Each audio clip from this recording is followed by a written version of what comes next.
저는 서방이 이제 근본적인 전략적 조정을 해야 하고 더 이상 지배할 수 없는 세상을 받아들여야 한다는 사실을 이해하지 못하고 있다고 생각합니다. 이제 서방은 세계의 나머지 국가들을 동등하게 대하고 동등하게 대화하며 그들을 얕잡아보는 태도로 말하지 않는 법을 배워야 합니다. 그리고 세계의 나머지 국가들과 협력한다면 그것이 실제로 더 나은 세상을 만들 것임을 이해해야 합니다. 이는 다른 나라들뿐만 아니라 서방에도 해당되는 일입니다. 여러분, 오늘 스튜디오에 모셔 영광입니다. 싱가포르 출신의 저명한 외교관이자 전 유엔 안전보장이사회 의장이셨던 키쇼어 마후바니 교수님을 모셨습니다. 교수님 다시 한번 환영합니다. 마후바니 교수님 반갑습니다. 지난주 다보스 2026에서 흥미로운 일이 있었습니다. 행사 전부터 많은 움직임이 있었고 도널드 트럼프 관련해선 그린란드와 유럽 이야기가 많았습니다. 하지만 전 세계를 다른 길로 이끈 연설은 캐나다 총리 마크 카니가 했다고 생각합니다. 그의 연설이 새로운 국면을 열었습니다. 서방에 큰 분열이 나타나고 있습니다. 마크 카니의 말처럼 중경국들은 적응하지 않으면 희생양이 될 수 있습니다. 지난주 다보스에서 있었던 모든 일과 현재 세계 지정학적 상황에 대해 당신의 생각을 듣고 싶습니다. 우선 사이러스 얀센 다시 초대해 주셔서 정말 감사합니다. 당신의 프로그램에 출연하게 되어 기쁩니다. 말씀하신 대로 정말 맞는 말씀입니다. 다보스에서 전 세계적으로 주목받은 연설이 하나 있었다면 그건 물론 마르카니 총리의 연설이었습니다. 그리고 그가 단절이 있었다고 말했을 때 그는 정말 옳은 말을 한 것입니다. 분명히 오랫동안 세계 무역 강국이었던 나라가 이제 두 번째가 되었기 때문입니다. 미국이 100개국이 넘는 나라에 관세를 올리기 시작했습니다. 당연히 혼란이 생길 수밖에 없습니다. 그리고 분명히 단절이 있었지만 사실 2025년의 큰 이야기는 두 단어로 요약할 수 있습니다. 첫 번째는 단절이고 두 번째는 회복력입니다.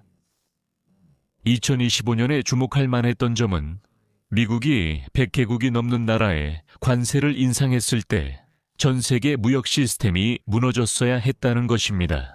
미국이 여전히 세계 1위 경제대국이기에 세계 경제는 둔화될 수밖에 없었습니다.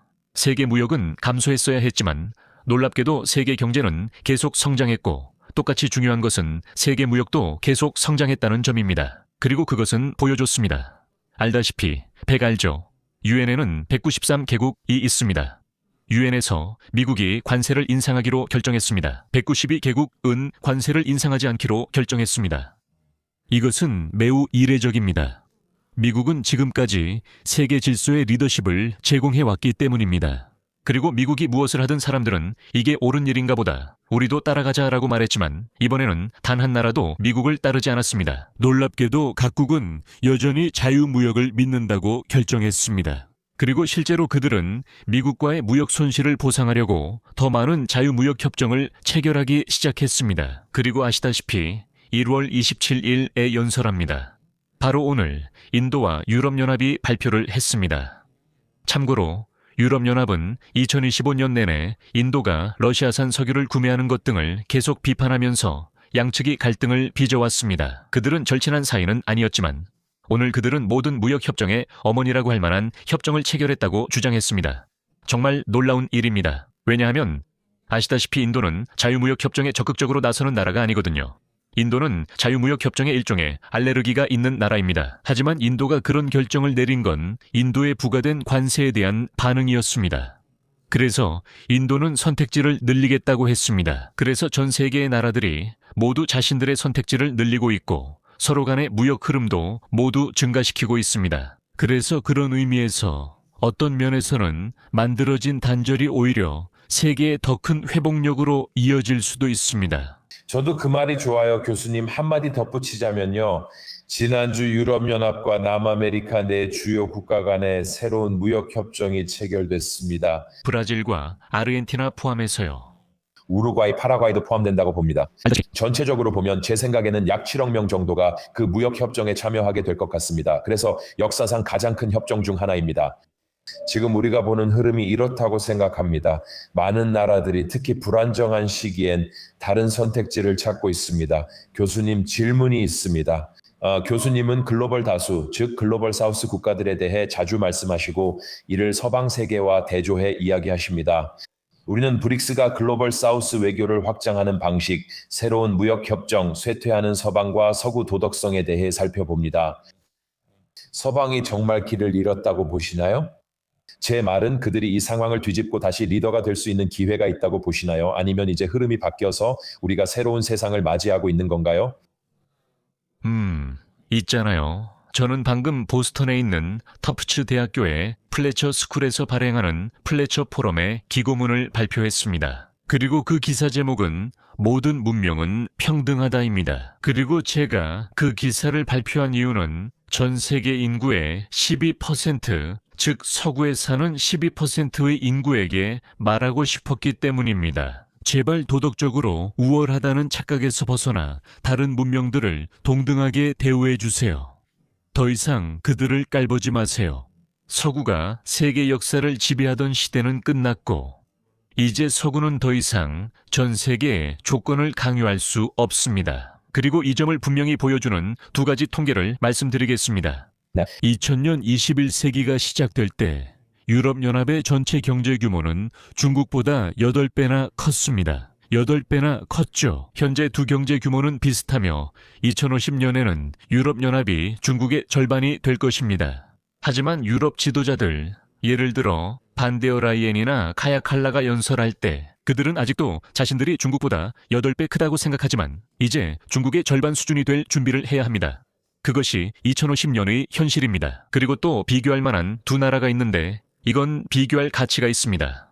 왜냐하면 100년 전 1926년에 10만 명의 영국인 3억 명의 인도인을 아무런 어려움 없이 지배할 수 있었던 것을 기억해야 하니까요. 제 인도식 억양 놀랍지 않습니까?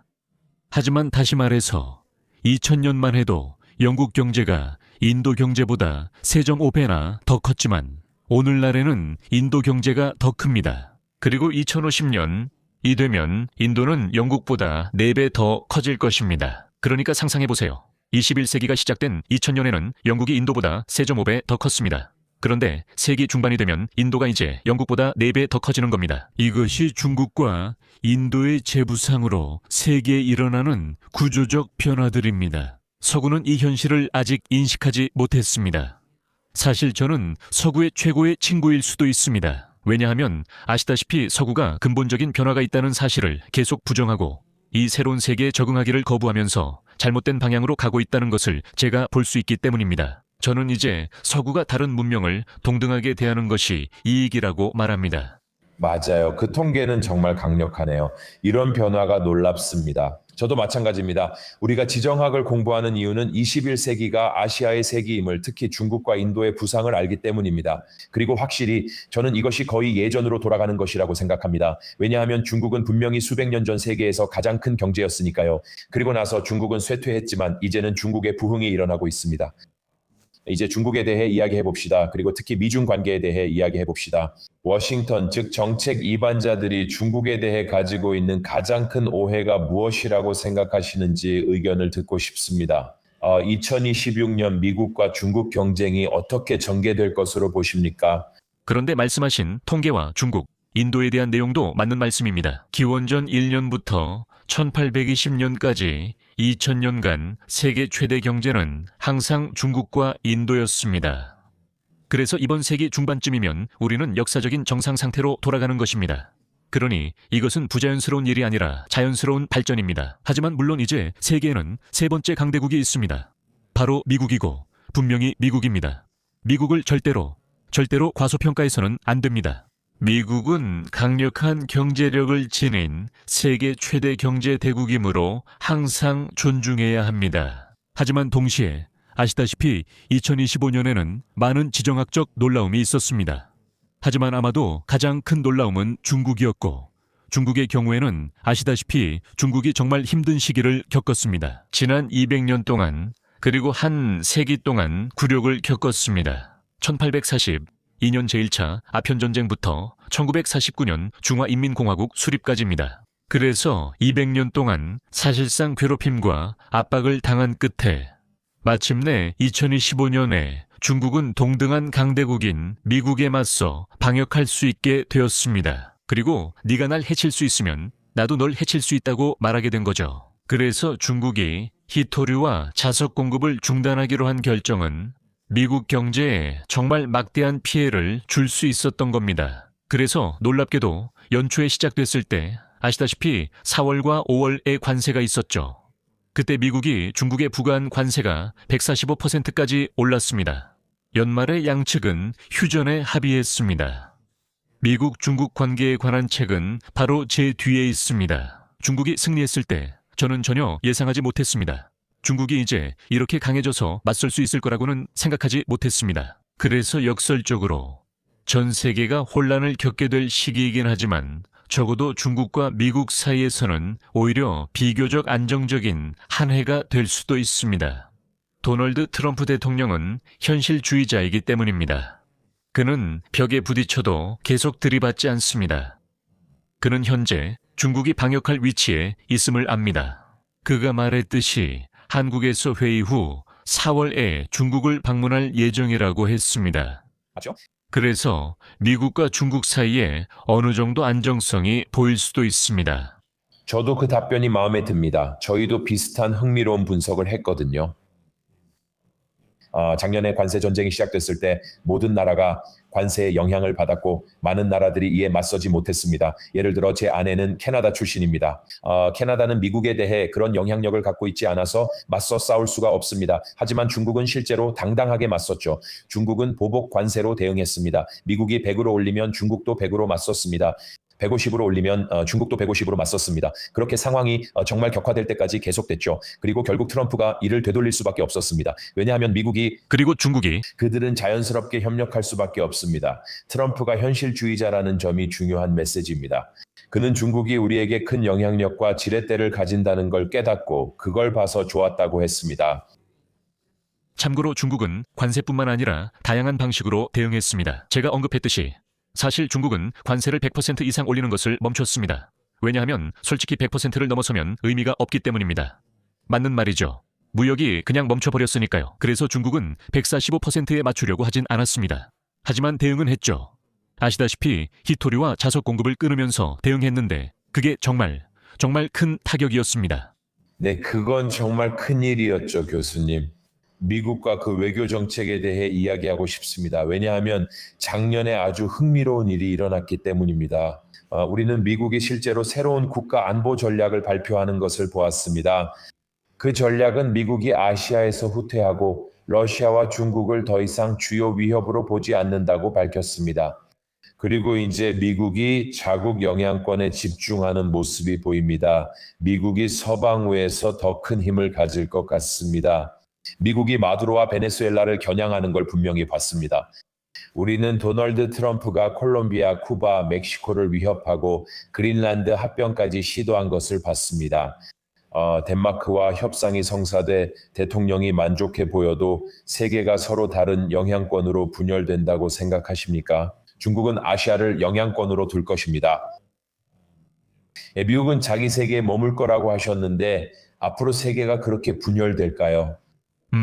제 생각에는 영향권의 세계는 19세기 세계와 매우 비슷한데 21세기에 그런 세계를 다시 만들 수는 없다고 봅니다. 왜냐하면 전반적으로 국가들은 훨씬 더 많은 주체성을 가지고 있고 세계의 국가들은 영향권에 갇히는 것을 원하지 않기 때문입니다. 예를 들어 남미를 보자면 그곳에서는 먼로 독트린을 부활시키려는 노력이 있습니다. 확실히 미국은 남미에서 군사적으로 가장 강력한 국가로 남을 것입니다. 이건 의심의 여지가 없습니다. 의심의 여지가 없습니다. 하지만 미국의 좋은 친구를 포함한 남미의 모든 국가들이 그렇습니다. 아르헨티나는 현재 미국보다 중국과 더 많이 무역합니다. 단순히 세력권 때문에 국가들에게 소득과 복지 희생을 요구할 수 없습니다. 그리고 마찬가지로 중국 남쪽에 위치한 동남아시아, 제가 살고 있는 곳을 보면 아세안 국가들은 분명히 중국과의 무역을 크게 늘렸습니다. 이것은 사실입니다. 참고로 지난해 중국과 아세안의 무역 규모는 1조 달러를 넘어섰고 아마도 세계에서 가장 큰 무역 관계가 되었을 것입니다. 1조 달러입니다. 하지만 동시에 동남아시아에는 중국 투자보다 미국 투자가 훨씬 더 많습니다. 미국은 현재 11개 아세안 국가에 중국, 일본, 한국, 인도 모두를 합친 것보다 더 많이 투자했습니다. 그래서 분명히 미국은 여전히 동남아시아에서 매우 강력한 경제적, 정치적 영향력을 가지고 있습니다. 그래서 남아메리카가 쉽게 미국의 영향권이 되지 않는 것처럼 저는 동남아시아도 중국의 영향권이 될 것이라고 보지 않습니다. 그래서 각 국가는 항상 모든 선택지를 열어두려고 할 것이고 그렇게 될 것입니다. 그리고 제가 서구에서 많은 사람들이 이해하지 못하는 한 단어를 강조하고 싶은데 내일의 세계는 매우 복잡한 세계라는 점입니다. 세계에는 더 많은 행위자들이 있으며 전 세계 인구의 88%를 차지하는 글로벌 사우스 국가들은 어느 영향권에도 쉽게 들어가려 하지 않을 것입니다. 그들은 모두와 친구가 되길 원합니다.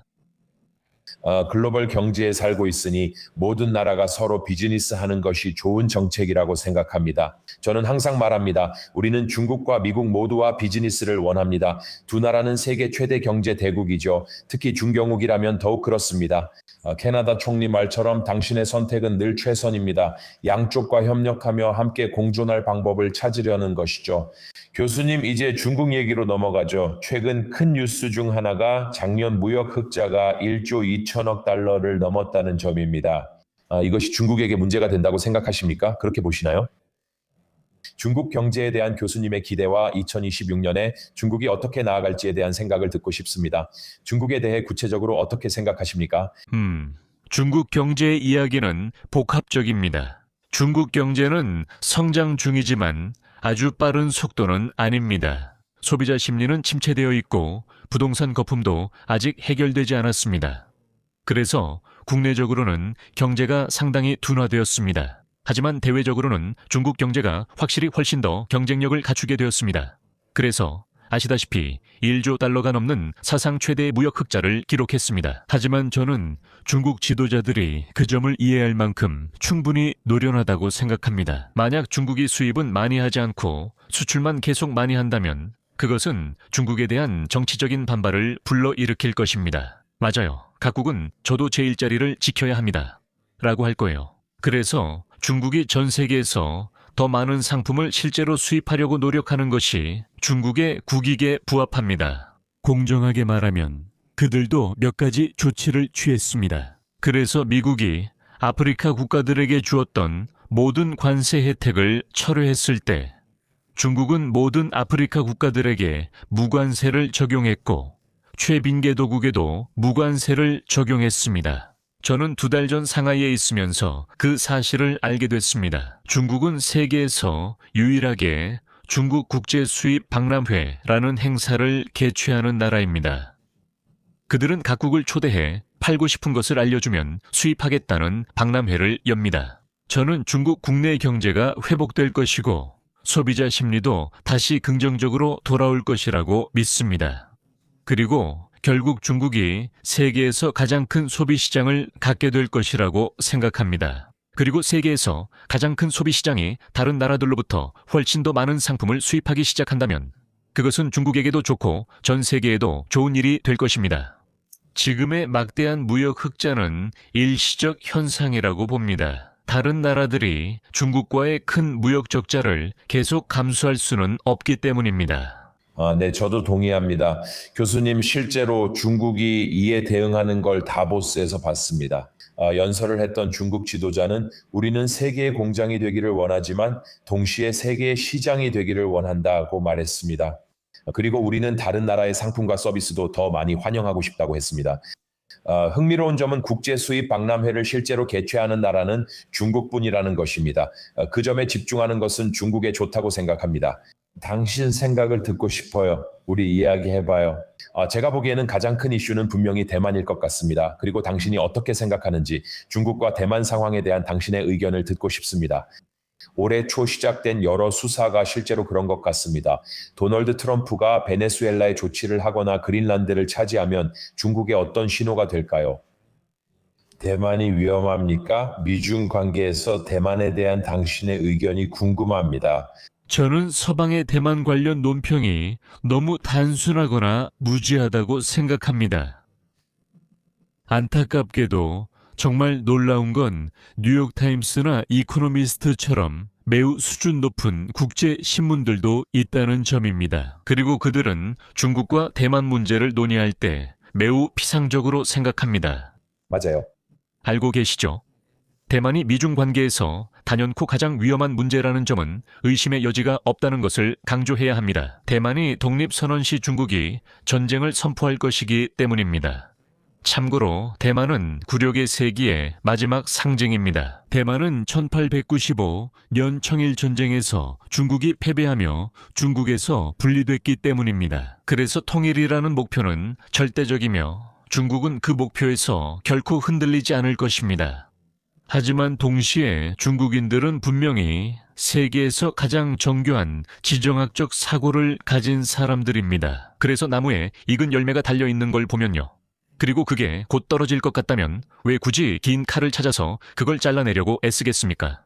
그냥 당신 무릎 위로 떨어질 텐데요. 중국인들은 시간이 자기 편이며 중국이 세계 최대 시장이 되길 기대합니다.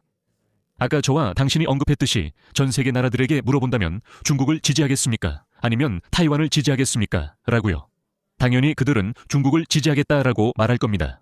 누가 타이완을 지지하겠습니까? 사실 제가 작년에 타이완에 있었을 때 타이완 사람들과 이야기를 나눴습니다. 제가 말했죠. 잘 들어보세요. 여러분은 정말 운이 좋습니다. 여러분은 중화민국이라는 여권을 가지고 있잖아요. 여러분이 180개국에 갈 수 있는 중화민국 여권을 버리고 타이완 공화국 여권으로 바꾸면 정말 운이 좋은 일입니다. 5-10개국 만방문 가능하다면 타이완 공화국 여권을 인정받지 못할 것입니다. 그래서 시간이 중국 편에 있기 때문에 중국이 서둘러야 할 이유가 없습니다. 중국인들은 타이완에 분명한 메시지를 전하고 싶어 합니다.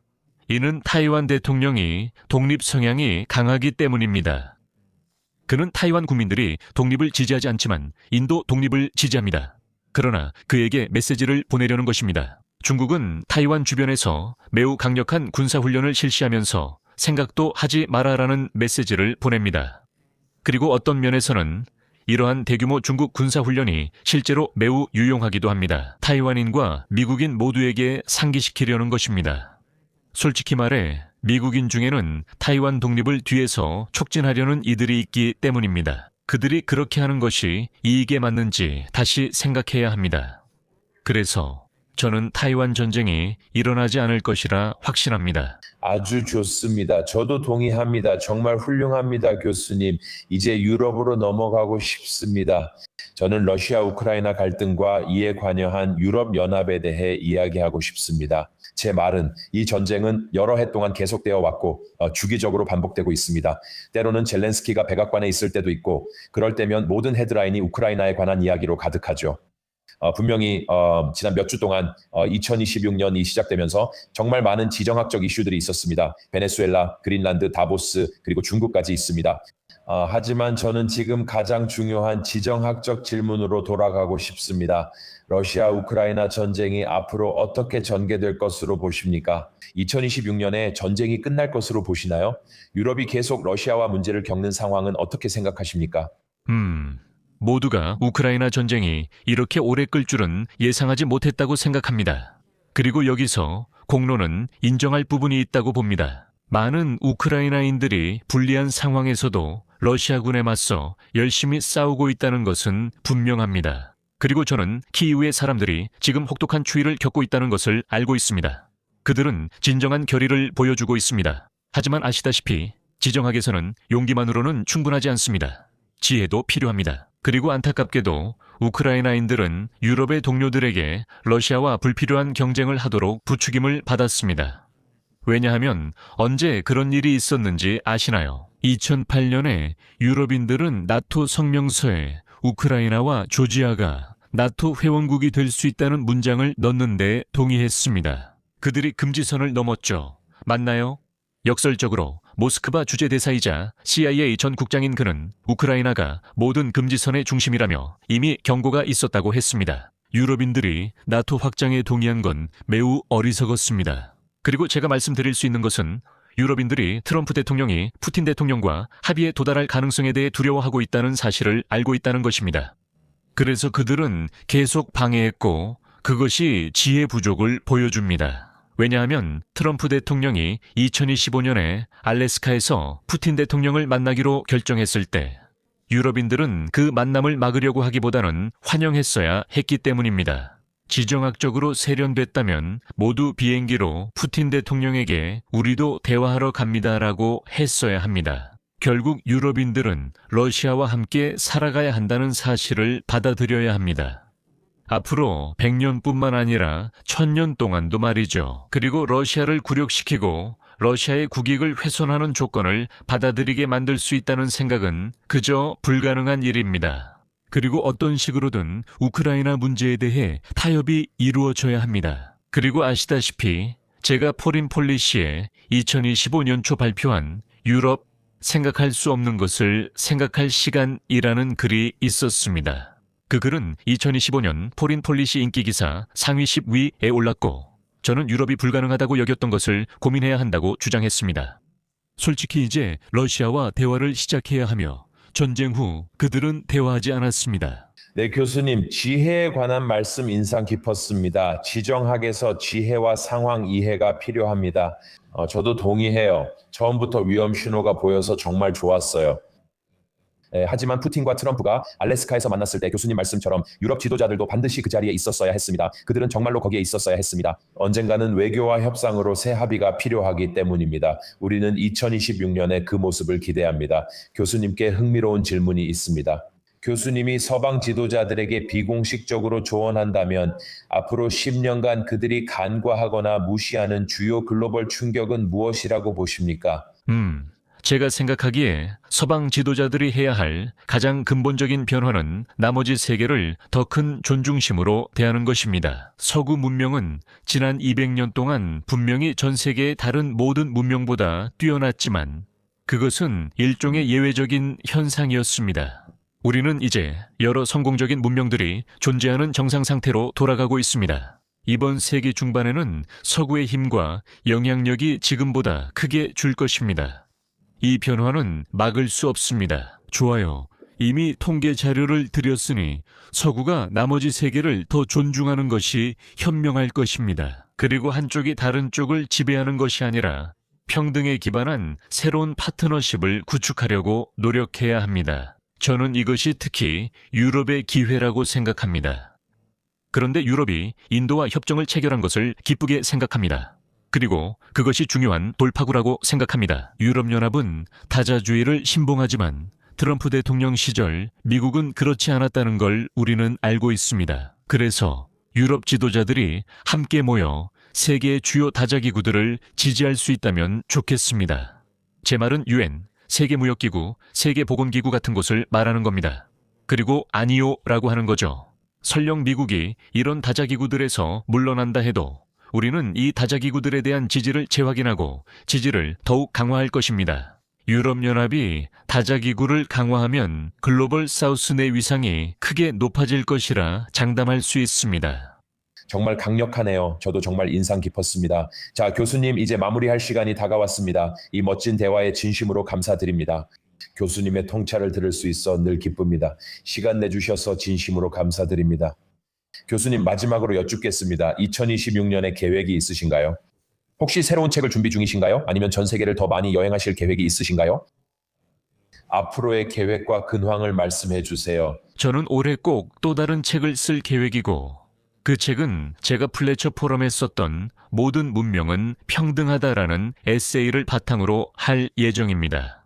왜냐하면 저는 서구가 이제는 근본적인 전략적 조정을 해야 하고 더 이상 지배할 수 없는 세상을 받아들여야 한다는 사실을 이해하지 못하고 있다고 생각하기 때문입니다. 이제 서구는 세계를 동등하게 대하고 거만함 없이 대화하는 법을 배워야 합니다. 또한 세계와 협력하면 더 나은 세상이 된다는 점을 이해해야 하며 이는 서구와 다른 나라 모두에 해당됩니다. 정말 마음에 듭니다. 정말 마음에 들어요. 자, 교수님, 그 책을 읽는 것이 기대됩니다. 물론 교수님께서는 많은 책을 쓰셨죠. 교수님의 웹사이트와 책 링크를 아래에 올리겠습니다. 팟캐스트 출연과 시간 내주셔서 진심으로 감사드립니다, 교수님. 초대해 주셔서 감사합니다.